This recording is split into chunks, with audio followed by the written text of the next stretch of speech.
உங்க toilet cleaner bison toilet cleaner குவாலிட்டியை விட பெட்டர்னு நிரூபிச்சா உங்க மொத்த பணமும் ரீஃபண்ட். பைசன் டாய்லெட் கிளீனர் இப்போது 79 ரூபாயில். சொந்த வீடு வாங்க ஸ்டெப் ஸ்டோனுக்கு வாங்க. Step stone. ஐயா, தமிழ்நாட்டுல பாஜக ஆதரவு எப்படி ஐயா இருக்கு? ஒரு தமிழ்நாட்டில் பாஜக வளர்ந்து கொண்டு இருக்கிறது. வந்துட்டு இருக்கா? ஆமாங்க. ஐயா, இப்ப மத்திய அரசு திட்டங்கள் வந்து சரியா வரல அப்படின்றாங்க, எப்படி பாக்குறீங்க அதை? இது திமுக வந்து தமிழ்நாட்டின் வளர்ச்சி வந்து தடுக்கிறது மத்திய அரசு தான் அப்படின்றாங்க.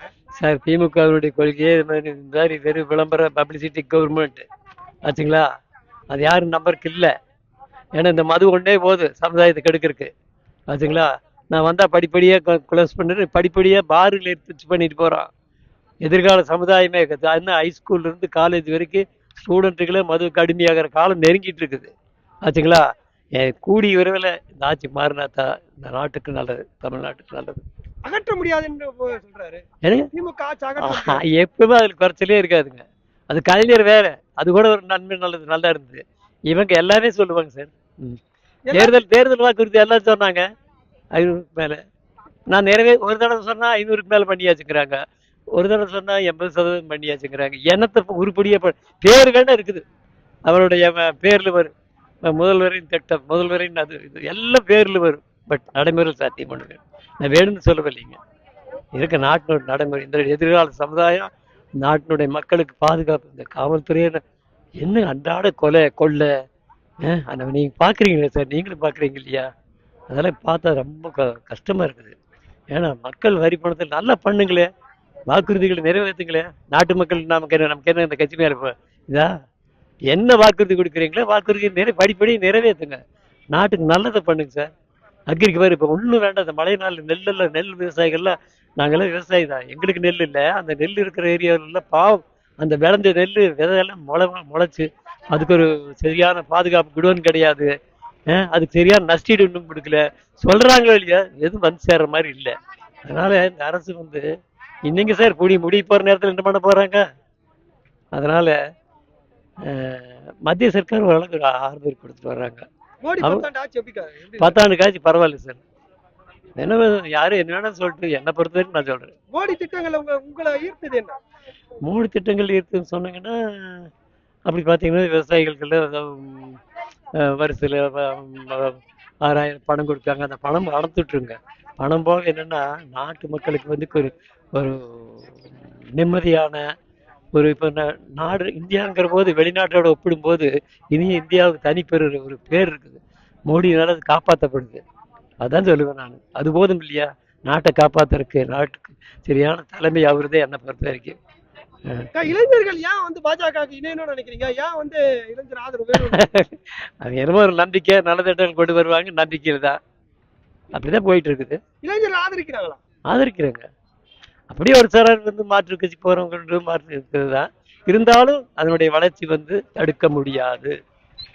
பாஜக அவருடைய ஆட்சி எதிர்காலத்தில் வளர்ந்து கொண்டே வருகிறது. அந்த வளர்ச்சி யாராலும் தடுக்க முடியாது. நீர் பிரச்சனையா இருக்கட்டும், மீனவர் பிரச்சனையா இருக்கட்டும், பாஜக துணை நிக்குதுன்னு நினைக்கிறீங்களா? மத்திய அரசு நிக்கலன்னு சொல்லுவாங்களோ இல்லையா, அது வேறு விளம்பரம்.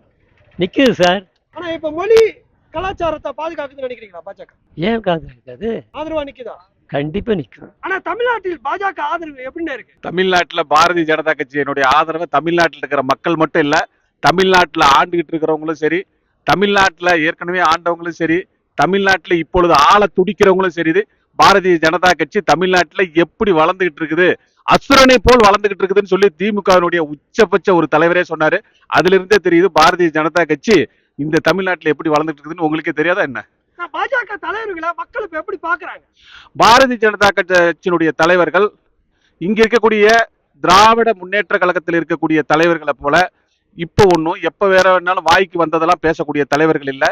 தமிழ்நாட்டில் இருக்கக்கூடிய பாரதிய ஜனதா கட்சியினுடைய தலைவர்கள் தேசிய தலைமை என்ன சொல்லுது, தேசிய தலைமை என்ன சொல்லுதோ அதை அடிப்படையா வைத்து தமிழ்நாட்டினுடைய பிரச்சனைகளை முன்னெடுத்து ஒழுக்கமாக இங்க தமிழ்நாட்டில் அரசியல் செய்கின்ற ஒரே கட்சி பாரதிய ஜனதா கட்சி. பாஜகவின் பலம்னா என்ன சொல்றீங்க? பாரதிய ஜனதா கட்சியினுடைய பலம் அப்படின்னு சொன்னாலே நேர்மை. பாரதிய ஜனதா கட்சியினுடைய பலம் நேர்மை. அதாவது வாரிசு இல்லாத அரசியல், ஊழலற்ற நிர்வாகம், இதெல்லாம் எங்களுடைய பலம் தான். பாஜக ஆட்சி ஒருவேளை வந்தா என்ன மாற்றம் நடக்கும் நினைக்கிறீங்க? தமிழ்நாட்டுல எப்படி 20 மாநிலத்துல 2 யூனியன் பிரதேசத்துல பாரதிய ஜனதா கட்சி இந்தியாவில் ஆண்டுகிட்டு இருக்குதோ அதே மாதிரி தமிழ்நாட்டுல இனிமே எந்த அரசியல் கட்சியுமே அரசியல் பண்ண முடியாதுங்கிற சூழ்நிலைக்கு நாங்க இங்க ஆட்சி நடத்தி காட்டுவோம். திமுக ஆட்சி திருப்திகரமா இருக்கா? திமுக ஆட்சி திருப்திகரமா இல்லைன்னு நாங்க சொன்னாக்க நாங்க அரசியலுக்காக சொல்றதா சொல்லுவாங்க. இங்க இருக்கக்கூடிய தமிழ்நாட்டு மக்கள் மட்டும் இல்ல, இங்க இருக்கக்கூடிய ஒட்டுமொத்த 8 கோடி மக்களினுடைய விருப்பமே தமிழ்நாட்டுல திமுக வந்து ஆட்சியில இருக்கக்கூடாதுங்கிறது அதனுடைய நிலைப்பாடு. ஆனா பாஜக தான் வந்து தமிழ்நாட்டு முன்னேற்றம் தடுக்கிறாங்க அப்படின்னு சொல்லிட்டு திமுக இதெல்லாம் பூச்சாண்டிங்க. அதாவது கூரை ஏறி கோழி பிடிக்க முடியாதவன் வான ஏறி வைகுண்டம் போறான்னு சொல்லி ஒரு பழமொழி கேள்விப்பட்டிருக்கிறீங்களா? அந்த மாதிரி இங்க எது எடுத்தாலும் அரசியல், எதற்கும் அரசியல். எல்லாமே இவங்களுடைய நரேட்டிவ் பூரா இன்னைக்கு மத்திய அரசாங்கம் நரேந்திர மோடி அமித்ஷான்னு திசை திருப்பி மக்கள்கிட்ட குழப்பத்தை ஏற்படுத்தி அதனால ஆதாயம் அடையறதுக்கு இங்க இருக்கக்கூடிய திராவிட முன்னேற்ற கழகம் முயற்சி செய்து கொண்டிருக்கிறது. இதுதான் நிதர்சனமான உண்மை. 2026 யாருக்கு சாதகமா இருக்கு? 2026 தேசிய ஜனநாயக கூட்டணிக்கு சாதகமா இருக்கும். மோடி 10 ஆண்டு ஆட்சி எப்படி பாக்குறீங்க? மோடி 12 கால ஆண்டு ஆட்சி. அவர் ஏற்கனவே 13 ஆண்டுகள் குஜராத்தினுடைய முதலமைச்சர், 12 ஆண்டுகள் இந்த இந்திய தேசத்தினுடைய பிரதமர், மொத்தமா 25 ஆண்டுகள் உச்சபட்ச அதிகாரத்தில் இருக்கக்கூடிய ஒரு மாமனிதர். இதுவரை ₹1 ஊழல் சொல்ல முடியாத, எதிர்கட்சிகளாலும் குற்றம் சாட்டு சொல்ல முடியாத ஒரு மாமனிதரின் கீழே இந்திய தேசத்துல பாரதிய ஜனதா கட்சி வீறு நடை போட்டு நடைபெற்றுக் கொண்டிருக்கிறது. மோடி கொண்டு வந்த திட்டங்கள் உங்க கவனம் ஈர்த்தது எதுல? மோடி கொண்டு வந்த பாருங்க, எல்லா தரப்பட்ட மக்களுக்கு மோடி திட்டம் கொடுத்திருக்கிறாரு. விவசாயிகளுக்கு இன்னைக்கு பாருங்க, இன்னைக்கு கூட மோடி அவர்கள் இங்க வந்து ஏறக்குறைய 18,000 கோடி ரூபாய் கிசான் சம்மான் நிதி இன்னைக்கு விடுவிச்சிருக்காங்க. விவசாயிகளுக்குனாக்க அது ஒரு மாதிரி அந்த திட்டங்கள். அதே மாதிரி வீட்டுல இருக்கக்கூடிய பெண்களுக்கு நீங்க அப்படின்னு சொல்லி பாத்தீங்கன்னாக்க இலவசமா கேஸ் இணைப்பு. ஒரு வீட்டுக்கு முன்னாடியும் ஜல் ஜீவன் திட்டத்துல உங்களுக்கு என்னது இலவச குடிநீர். அதே மாதிரி நீங்க ரேஷன் அரிசி, ஆயுஷ்மான் பாரத் 70 வயசுக்கு மேல இருக்கக்கூடிய எல்லாருக்கும் ஆயுஷ்மான் பாரத் திட்டத்துல எல்லாருக்கும் 5 லட்சம் ரூபாய் காப்பீடு. இப்படி இந்தியாவில் வாழக்கூடிய அனைத்து தரப்பட்ட மக்களுக்கும் நன்மை அடையக்கூடிய வகையில அவருடைய ஆட்சி சிறப்பாக நடைபெற்றுக் கொண்டிருக்கிறது. தமிழ்நாட்டுக்கு ஏற்பட்ட திட்டங்கள் அனைமே போதுமானது நினைக்கிறீங்க? தமிழ்நாட்டுல நீங்க மற்ற மாநிலங்களை கொடுக்கறத விட தமிழ்நாட்டுல அதிகப்படியா கொடுத்துருக்காங்க. தமிழ்நாட்டை விட 3 மடங்கு மக்கள் தொகை இருக்கக்கூடிய உத்தரப்பிரதேசத்துல அதாவது பாத்தீங்கன்னாக்க 7 ஸ்மார்ட் சிட்டி கொடுத்துருக்காங்க. ஆனா தமிழ்நாட்டுல 9 ஸ்மார்ட் சிட்டி கொடுத்துருக்காங்க. அதே மாதிரி நீங்க பாத்தீங்கன்னா மருத்துவக் கல்லூரி 11 மருத்துவக் கல்லூரி ஒரே நேரத்தில் கொடுத்துருக்காரு. நீங்க பாத்தீங்கன்னாக்க வந்தே பாரத் ரயில், அது மட்டும் இல்ல இங்க இருக்கக்கூடிய இன்ஃப்ராஸ்ட்ரக்சர் முதல் கொண்டு நீங்க வந்து புல்லட் அந்த ரயில்வே திட்டங்கள் முதல் கொண்டு பல்வேறு விஷயங்களை மற்ற மாநிலங்களை விட தமிழ்நாட்டுக்கு மோடி அரசாங்கம் அதிகப்படியான கவனம் கொடுத்து இங்க மக்களுக்கு நன்மை செஞ்சிட்டு இருக்காங்க. இளைஞர்களுடைய ஒரே எண்ணம், நம்ம ஆளுகிறவன் தூய்மையானவனா இருக்கணும், நம்ம ஆளுகின்ற கட்சி நமக்கு உலகத்துல எடுத்துக்காட்டா இருக்கணும், நம்முடைய பாரத தேசம் உலகத்தினுடைய குருவா இருக்கணும். இதுக்கு எந்த கட்சி தகுதியான கட்சினாக்க பாரதிய ஜனதா கட்சின்னு இளைஞர்கள் விரும்புறாங்க. அதனால உங்களுக்கு இளைஞர்கள் பாரதிய ஜனதா கட்சி நோக்கி வராங்க. தமிழ் மொழி பண்பாட்டை பாரதிய ஜனதா காக்குதுன்னு நினைக்கலாம். இது நடிப்பு, நாடகம் பண்றாங்க.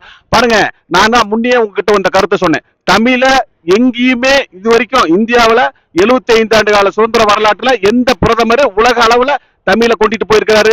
தமிழ் இலக்கியம், தமிழ் பண்பாடு, தமிழ் கலாச்சாரத்தை எந்த அமைச்சர், எந்த பிரதமர் வெளிநாடுகளுக்கு கொண்டு போயிருக்காரு? இந்தியா ஐநா சபை வரைக்கும் நம்ம கொண்டுகிட்டு போய் நம்மளுடைய திருக்குறளை கொண்டு போய் சேர்த்துறது, திருக்குறளை உலக பொதுமறையா கொண்டு வந்தது, இப்படி பல்வேறு விஷயங்கள்ல பாரதிய ஜனதா கட்சி தான் முன்மும்பலா இருக்குது. அதை விட இன்னொரு முக்கியமான விஷயம், நம்முடைய நரேந்திர மோடி அவர்கள் எனக்கு ஒரு மிகப்பெரிய வருத்தம் என்னன்னாக்க தமிழ் எனக்கு தெரியலங்கிறது ஒரு மிகப்பெரிய வருத்தம்னு ஒவ்வொரு கூட்டத்திலையும் சொல்லிட்டு இருக்கிறாரு. காவேரி பிரச்சனை, மீனவர் பிரச்சனைக்கு தமிழ்நாட்டு உரிமை பிரச்சனைகளை பாரதிய ஜனதா நிக்குது. பாருங்க, காவேரி பிரச்சனையை தீர்த்ததே பாரதிய ஜனதா கட்சி தான். மீனவர்கள் 2017க்கு முன்னாடி 712 மீனவர்கள் சுட்டுக் கொல்லப்பட்டிருக்கிறாங்க. ஆனா நரேந்திர மோடி அவர்கள் ஆட்சிக்கு வந்ததுக்கு அப்புறம் இதுவரை ஒரு மீனவர் சுட்டுக் கொல்லப்படவில்லை.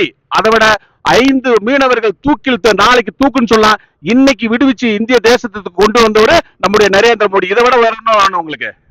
உதயநிதி விசேஷ அண்ணாமலை ஏங்க, உதயநிதிக்கும் அண்ணாமலை அப்படிங்கிறவருக்கு என்ன வித்தியாசம் இங்க இருக்கிற உங்களுக்கே தெரியாதா என்ன? உதயநிதியினுடைய அடிப்படை என்ன, அவருடைய தகுதி என்ன? அண்ணாமலை அவர்களுடைய அடிப்படை என்ன, அவருடைய தகுதி என்ன, அவருடைய அரசியல் இது என்ன? இதெல்லாம் மக்களுக்கே தெரியும். இது நாம சொல்ல தெரிஞ்சுக்க வேண்டிய அவசியம் கிடையாது. அண்ணாமலை அரசியல் அதிரடி அரசியல். மனசுல பட்டதை நேர்மையா சொல்லுவாரு, இருக்கிற விஷயத்த வெளிப்படையா பேசுவாரு, என்ன இருக்குதோ அதை சொல்லுவாரு. அது ஒரு அதிரடியான அரசியல் தான். அவர் ஏற்கனவே அதை தான் சொல்லியிருக்கிறாரு. மோடி தமிழ் பேச முயற்சிக்கிறாரு, அது ஒரு நாடகம் குறிப்பிட்டு. இப்ப நாம இது நாடகம் இல்லையாங்கிறது முக்கியம் இல்லைங்க. அவரு பேச முற்படுறார் அப்படிங்கிறதுல அதுல என்ன உங்களுக்கு என்ன, அதுல என்ன திமுகவுக்கு என்ன கஷ்டம்? திமுகவுக்கு மோடி தமிழ் பேச ஆரம்பிச்சு அடுத்த தேர்தல் இல்ல, ஓராண்டுக்குள்ள தமிழ்நாட்டுல பாஜக ஆட்சி வந்துடும். மோடி தமிழ் பேச மட்டும் தெரிஞ்சு போச்சுன்னாக்க தமிழ்நாட்டுல திராவிட முன்னேற்ற கழகத்தின் ஆட்சி அன்றோடு முடிவுக்கு வந்துடும் அப்படிங்கிறது தான் எங்களுடைய நிலைப்பாடு. வரும் தேர்தலை விட்டு அடுத்த தேர்தலுக்கு பாரதிய ஜனதா தனிச்சு நின்னா வெல்லும் நினைக்கிறீங்களா? கண்டிப்பாக எங்களுக்கு அந்த நம்பிக்கை இருக்குது. பாஜக உங்க பகுதியில் எப்படி இருக்கு வளர்ச்சி? எங்க பகுதியில எப்பயுமே இல்லாத அளவுக்கு வளர்ச்சி. எல்லா தரப்பட்ட மக்களுக்கும் உண்டான சீரான நாங்க திட்டங்களை கொடுக்குறோம். அது இல்லாம கடந்த காலங்களை விட இப்ப நாம பாத்தீங்கன்னா இப்ப இதுக்கு பீகார் தேர்தல், இதுக்கு முன்னாடி இருக்கக்கூடிய இப்ப நடந்து போன பீகார் தேர்தலே இதுக்கு ஒரு மிக முக்கியமான சாட்சி. எல்லாம் இளைஞர்கள் எல்லாமே என்ன சொல்றது, நிறைய படையெடுத்து நம்ம பாரதிய ஜனதா கட்சியை நோக்கி வந்து கொண்டிருக்கின்றார்கள். ஏங்க அவர் என்னன்னாக்க பொதிகை தென்றல் பாருங்க, தென்றலுக்கும் சூறாவளிக்கும் வித்தியாசம் இருக்குது. அவர் தென்றல் போல வந்தாலுமே கூட அந்த விஷயங்களை அவர் அரசியல் ஞானம் இருக்கிறவரு. ஏற்கனவே ஜெயலலிதா அம்மாவுடைய ஆட்சியில மந்திரியா இருந்தவர். அது இல்லாம அவருக்கு நிறைய விஷயங்கள் தெரியும். அதனால அவர் சாஃப்ட் நேச்சர். பட் ஆனா அவர் அரசியல்ல ஒரு தெல்ல தெளிந்த ஒரு அரசியல்வாதி. அவருக்கு என்ன பண்ணணுங்கிறது அவருக்கு எல்லாமே தெரியும். வரணும்னு தான் நினைக்கிறோம். இருக்கிறாருல்ல, அண்ணாமலை இருக்காரு, அவர் இதை விட உயர்ந்த பதவிக்கு போவார். நன்றி.